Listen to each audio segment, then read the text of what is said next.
महाराष्ट्र में चुनाव खत्म हो चुका है और देवेंद्र फडणवीस मुख्यमंत्री बन चुके हैं, लेकिन विपक्ष के नेता हार पचा ही नहीं पा रहे हैं। विपक्ष को लग रहा है कि वो हार तो गया, लेकिन वो इस पर लीपापोती कैसे करें, और कुछ उनके नेता तो हताश और परेशान नजर आ रहे हैं। उद्धव गुट के सांसद संजय राउत से लेकर तमाम नेता ईवीएम पर सवाल उठा रहे हैं। संजय राउत महाराष्ट्र के नतीजों को स्वीकार ही नहीं कर पा रहे हैं। हालांकि अब तो देवेंद्र फडणवीस ने सीएम पद की शपथ भी ले ली है और सरकार भी बन गई है, लेकिन फिर भी संजय राउत कोई न कोई सवाल उठा ही रहे हैं। वहीं अब संजय राउत एकनाथ शिंदे और बीजेपी के बीच फूट डालने की भी कोशिश कर रहे हैं, लेकिन ईवीएम पर सवाल उठाने वाले संजय राउत को बड़ा झटका लगा है। ईवीएम के खिलाफ अफवाह फैलाने वालों के खिलाफ पुलिस ने कार्रवाई शुरू कर दी है। संजय राउत ने हाल ही में यहां तक कह दिया था कि ईवीएम के खिलाफ वो आंदोलन करने पर विचार कर रहे हैं। तो वहीं कुछ नेता तो बैलेट पेपर का डिब्बा लेकर घूम रहे हैं कि सरकार ने फिर से चुनाव कराए हैं, और ये उन नेताओं का हाल है जो चुनाव जीत चुके हैं, लेकिन अब उन्हें अफवाह फैलाना भारी पड़ गया है। दर्शकों, समझने की बात यह भी है कि महाराष्ट्र में जिस तरह से महाविकास अघाड़ी को झटका लगा है, उससे उनके नेता बौखलाए हुए हैं। वहीं देखने की बात यह भी है कि महाविकास अघाड़ी किस तरह से महाराष्ट्र की राजनीति को आगे लेकर जाएगी।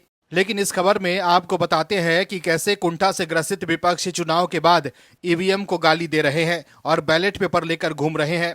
क्या है खबर, बताते हैं आपको इस रिपोर्ट में। दरअसल महाराष्ट्र चुनाव के बाद संजय राउत और विपक्ष के नेता ईवीएम पर सवाल उठा रहे हैं। वहीं महाराष्ट्र के सोलापुर के मडकरवाड़ी गांव में बैलेट पेपर से अलग ही चुनाव कराना एनसीपी एसपी के नेता उत्तम जानकार को भारी पड़ा है। पुलिस ने उनके खिलाफ केस दर्ज कर लिया है और उनके 88 समर्थकों को भी इसमें नामजद किया है। गांव में उत्तम जानकार और उनके समर्थकों की ओर से बैलेट पेपर के माध्यम से चुनाव कराया जा रहा था। कहा जा रहा था कि ईवीएम से चुनाव सही से नहीं हुआ और गड़बड़ी थी, इसलिए इसका अंतर दिखाने के लिए बैलेट पेपर से चुनाव हो रहा था। इससे पहले पुलिस ने 200 लोगों के खिलाफ दोबारा अपने मन से चुनाव कराने को लेकर केस दर्ज किया है। आपको बता दें कि उत्तम जानकार ने मालशिरस विधानसभा सीट से चुनाव लड़ा था और जीत हासिल की। फिर भी उनका कहना है कि चुनाव सही से नहीं कराया गया और इसलिए नए सिरे से बैलेट पेपर से इलेक्शन कराने का फैसला लिया गया। मालशिरस विधानसभा सीट के तहत आने वाले गांव मरकरवाड़ी में करीब 200 लोग जुटे थे। इन लोगों का कहना था कि वे बैलेट पेपर से वोट डालेंगे, इससे पता चलेगा कि किसने किसका साथ दिया। वहीं इसी दौरान वहां पुलिस पहुंच गई तो प्रक्रिया बंद कराई गई और कई लोगों को अरेस्ट किया गया। वहीं गांव के काफी लोगों ने वोटिंग के बाद सवाल उठाए थे। उनका कहना है कि हमने जिस पार्टी के लोगों को वोट दिया था, बूथ की लिस्ट में वो पीछे हैं। इसके बाद ग्रामीणों का कहना था कि हमें बैलेट पेपर के माध्यम से ही चुनाव करा लेना चाहिए, इससे हम तय कर पाएंगे कि आखिर गांव के वोट गलत जगह ट्रांसफर हो गए या फिर ईवीएम में खामी थी। इसी को लेकर वोटिंग कराई जा रही थी, लेकिन तब तक प्रशासन अपना दल लेकर पहुंचा और कार्यक्रम को रुकवा दिया। बता दें कि ईवीएम को लेकर कांग्रेस, एनसीपी एसपी, उद्धव ठाकरे की सेना सहित कई दलों ने सवाल उठाए हैं।